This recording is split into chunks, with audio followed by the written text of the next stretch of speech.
Wow, another awesome video. Just seen your videos on squats, lunges and deadlifts. Just curious as to your view of the clean. Cleans? If there was a belief in track and field that increasing your squat numbers would turn you into a professional over an off-season, let me tell you a story about the legend of cleanness.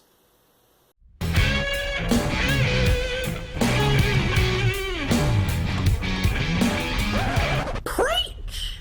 Testify! Good evening. Athletics mythology states that in ancient times there was an athlete called Cleanus Minimus. He did not clean a lot of weight, around 50 kilos in old money.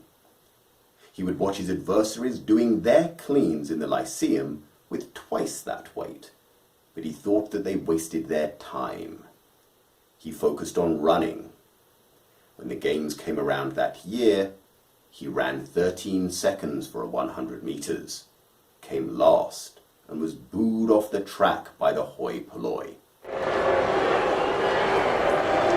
Distraught, he picked up his barbell and took himself off to a cave in the high mountains, where he crafted weights from stone and vowed that he would live off the land and improve his clean, or else he would die out there, food for the wolves. He slowly added weight, and over a 6-month period, he reached the 100 kilos. He returned from the wild, entering the race and ran 11 seconds and was applauded by the crowd.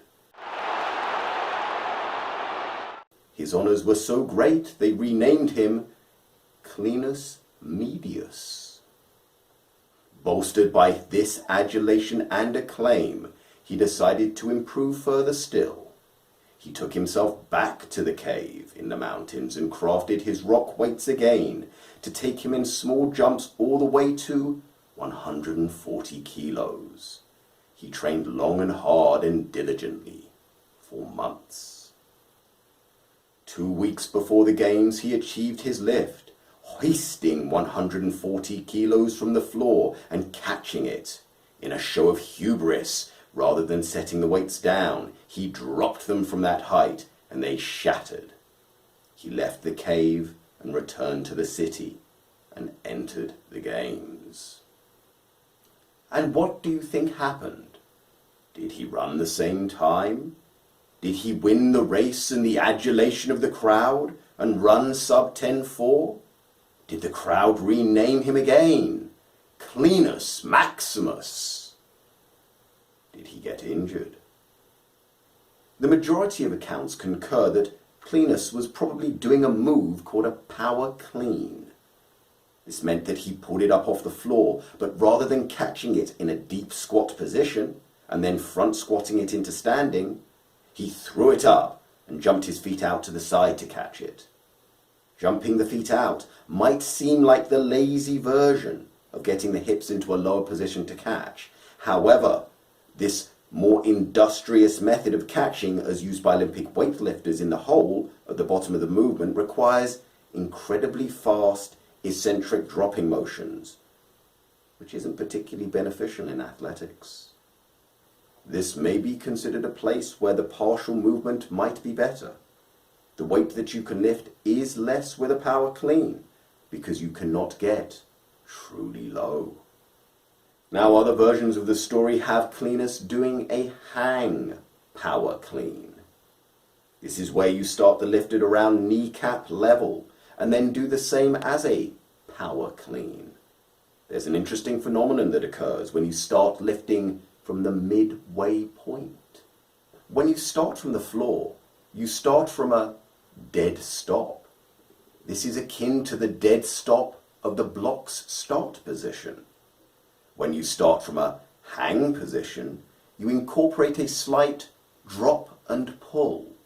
This is actually plyometric in nature, if done fast enough, as it employs the stretch shortening cycle.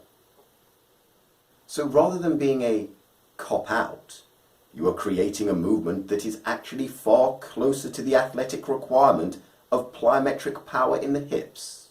This has benefits for an athlete that wants to lower the center of mass quickly and then exploded upwards like a long jumper in the penultimate stride. But a sprinter in the blocks does not want a counter movement to blast out with. Time spent going backwards in the blocks at the start when everyone else is going forwards is moving in the wrong direction.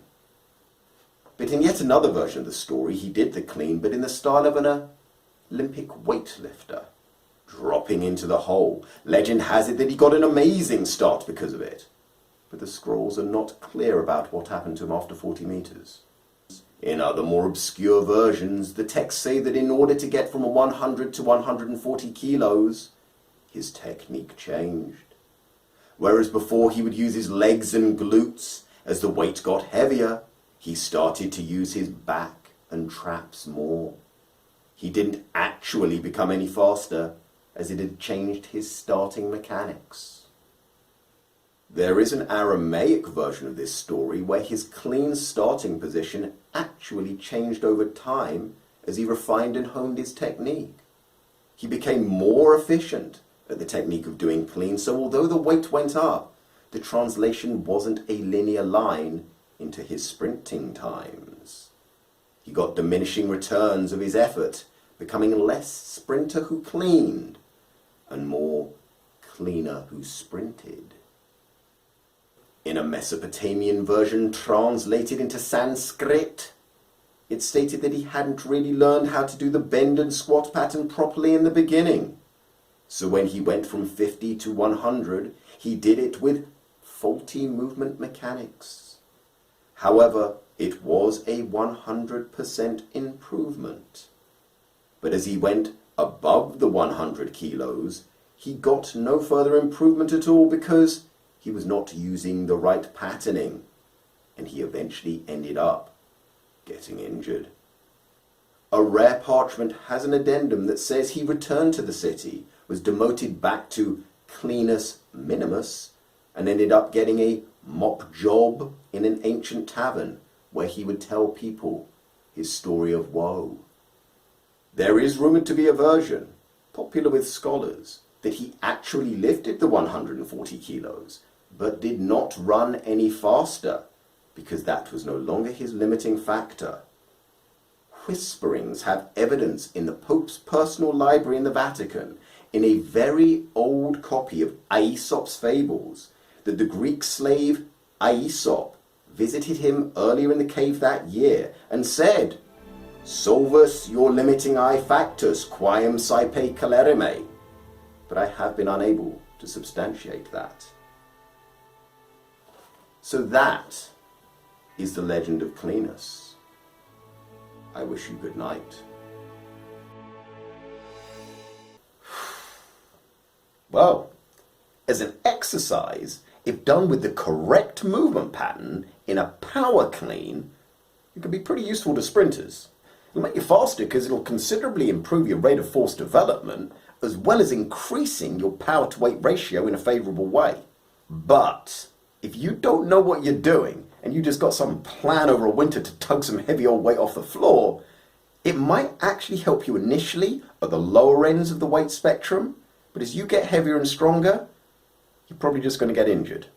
And just as an observation, might not be you, but the biggest limiting factor that I see to most athletes is not their rate of force development, it's their movement mechanics.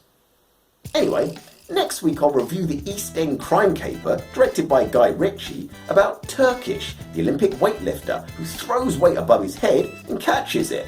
But in the meantime, bust me a thumbs up, because let me tell you something. Busting makes me feel good. Before you tear off down the gym, have your say in the comments, mate. And if you like my vibe, please subscribe. Woo!